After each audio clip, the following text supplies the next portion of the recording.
All right, let's talk about misconceptions that specifically Black women have about their business. Now, there's a lot of misconceptions. I'm sure I'm missing a lot, but these are the ones that I think come up a lot. And the first one is that you have to be 100% clear on your business idea, your purpose, mission, whatever. And the reality is that you need to be as clear as you possibly can, about your next step, and not in a way that means it has to be right, but in a way that means you are definitively moving forward in this direction. Does that make sense? I feel like I'm being a little soft. What I mean by that is that if you are building a business, right? So for me, right, when I launched my business, it was called HR for Millennials, right? And I said, okay, that's my business idea. I'm going to share career advice with millennial professionals based on my HR experience, right? Was I exactly clear about the offer?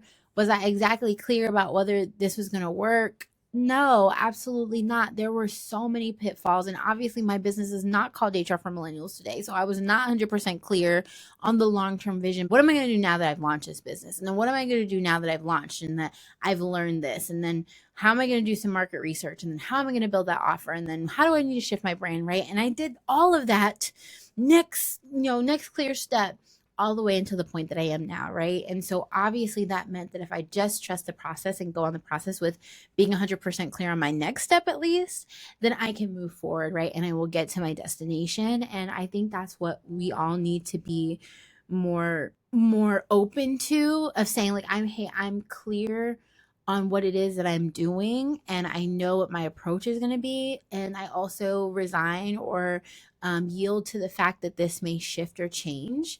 And so I think it's a huge misconception that you need to be 100% clear all the time. It just means that you need to be clear on your next step. You get me? You feel me? You feel me? Okay, huge misconception. Number two is that you have to do it fast, agility, right? And I don't say that this is like something that we overtly say. We don't say, oh my gosh, if I don't build a business right now super fast, then I'm never going to build. Like, I think most people rationally understand that it takes time to build a business. What I don't think we do is that what I don't think that we acknowledge enough is how that underlying belief of urgency and fear actually say that this is a misconception, right? So, oh my gosh, if I'm not working on this business, or I'm not doing this thing right now, or if I'm not in the AI bubble, or if I'm not doing this, and this, then my business is I'm gonna fail. I'm not gonna be successful, or I can't even do anything because I can't be this agile in my business, right? Like, it's all or nothing kind of thing sometimes, and it's just your ability to say, hey, I'm gonna be agile or fast in this business.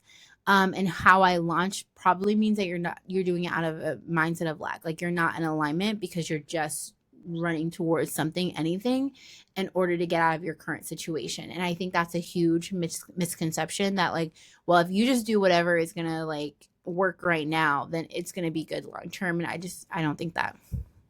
I don't think that. Number three is funding. Okay. Oh my God. Girlies, you don't need funding to start your business. Okay. And we already know how funding is challenging for Black women. Okay. All right. So, what I'm saying is that I say this all the time, people have businesses and they don't have a website.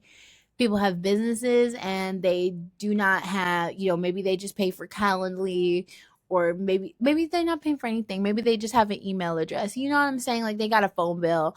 And I'm not saying that like your business as it grows, you're not going to want to invest in that. But you saying that you can't launch your business or have a business because you don't have the right funding right now is, I think, something that you're just making that barrier for yourself. Like, of course we want you to be funded. Of course you want to have the big ideas that require capital. Like, I love that. But that doesn't mean you can't start now, right? It doesn't mean that you can't do something in a little way that supports that long-term business, right? So the way that I think about it right now is that, for instance, a couple years ago, and it wasn't even intentional, talking about the need to be 100% clear, right? I had created something called the Black Woman Approved Workplaces Database, right? And that came out of one of my clients saying that she didn't want to leave her job because she was really terrified that she was going to not be able to find another job that she liked as much, right? Or it was going to be safe, it's going to be toxic, yada, yada, yada. And so after that experience, I was like, I know that there are amazing workplaces out there. There are going to be places for you to go and for you to grow and learn. You're going to enjoy them, right? Like, you've already found a positive environment. So that means you can find another one in the future. And so based on that, I ended up launching the Black Women Approved Workplaces database as kind of this goal to be able to prove to my clients and other clients that this is possible, that you can find other positive workplaces out there. Now, as I began to learn more and grow and work with more clients, I eventually began to hear about the fact that they didn't know how to leverage their skills and also do that in a way that would align with positions out there, right? And so then I decided, oh my gosh, I'm going to combine this. I'm going to create a platform that includes that and is also a way of evaluating employers. And then I was like, okay, I'm creating this brand. It's going to be called Niched, right? And I went through this whole process. And then last year, as I was telling you, I was going through this process of really like reevaluating all of the things that I was doing in my business and like whether this is what I wanted or not. I ended up redefining the mission of my organization, and I renamed my business to Career Love. And I have now launched the Career Liberation Project, in which I will be talking about all of the things that it takes for somebody to feel like they can be that they can be in liberation at work, and what it takes for employers to do that. And it is a combination of that work, that initial Black Women Approved Workplaces, that app that I had for Niched, and now I'm going to be putting this all into a new app, right? And that requires funding.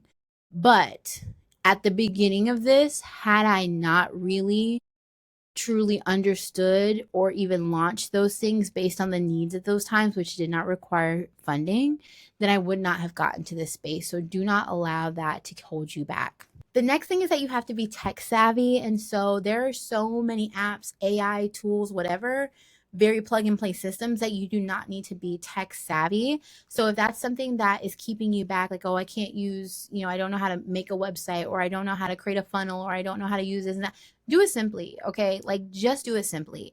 Just launch something that's going to help you to be able to move forward and start to connect with your clients, generate revenue, create a name for yourself for visibility, and worry about the technical pieces afterwards. There's so many people who are like, oh my gosh, well, I don't know how to navigate social media. You know how many people who don't know how to navigate social media blow up every day?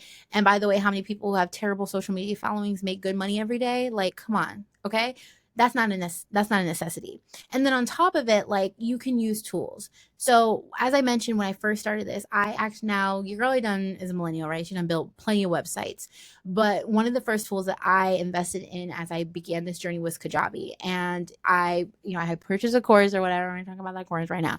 But I purchased Kajabi, and it's an all-in-one platform, right? It has my website, it has my courses, it has my community, it has my invoices, it has all of my contacts, my newsletters, my funnels, all of those things. Now, did it take me time, to my point of my willingness to learn how to use Kajabi? Absolutely. Is it a non-tech savvy friendly way to launch my business and get everything out there that I needed to, all in one platform? Absolutely. And so I'm saying that there's always opportunities for you. If you want to do it scrappy and have a Google Doc for free, and you know how to do a Google Doc, and you know how people how to email you and text you, okay, cool. Like, launch a business that way. If you know that you are maybe not tech savvy, but you know there's some tools out there that can help you have the refinement and the professionalism and whatever that you want to leverage, then go ahead and do that, right? So, I done talked about Kajabi a couple times. Like I said, they got a special right now. So if you want to sign up for Kajabi using my affiliate link, you can do that below in the show notes. But girl, come on, you just got to get it launched, tech savvy or not. But yeah, if you're gonna go for somebody, a girlie loves Kajabi, so you can try that out. And the last thing that I will say here that is a huge misconception is that I've never done this before, or I don't have the right skills to do that. And a lot of times we underestimate or devalue the skills that we have learned in the workplace. And we say, oh, well, we couldn't possibly do that. We don't have the right skills. I don't have the right time, or I can't be visible in this way. Whatever this says, I can't do it, it gets in your way, right? And the reality is that if we were to just look for the evidence that says, hey, there are some ways that I've done this before, we would be able to build the business, right? Because everybody starts a business without their first business without experience of starting a business, right? Like, even if you're a consultant, that consultant had to do that consulting to start a business for the first time. You know what I'm saying? So I say that because, right, when I started my business, it was based on career coaching, right? And I had never had a career coaching business, right? But what did I do? I did career coaching in the workplace, right? I help people at work with their resumes, with their interviewing, and everything in between, right? And so just because I hadn't done it in this particular way doesn't mean I couldn't do it in a different way to help me build my business and be successful. And so these are all things that I think if you really start to analyze how those fears and those worries show up for you from scarcity, from lack, from limit, you'll see how some of these misconceptions are just unnecessary barriers for you to move forward. So, we're getting close to the end of our podcast episode, and I really want to be clear to help you define and say yes or no. This is the right time for me to launch a business or the wrong time for me to launch a business. So, we've talked about a lot of the misconceptions, what you can do, what you shouldn't do, what you need.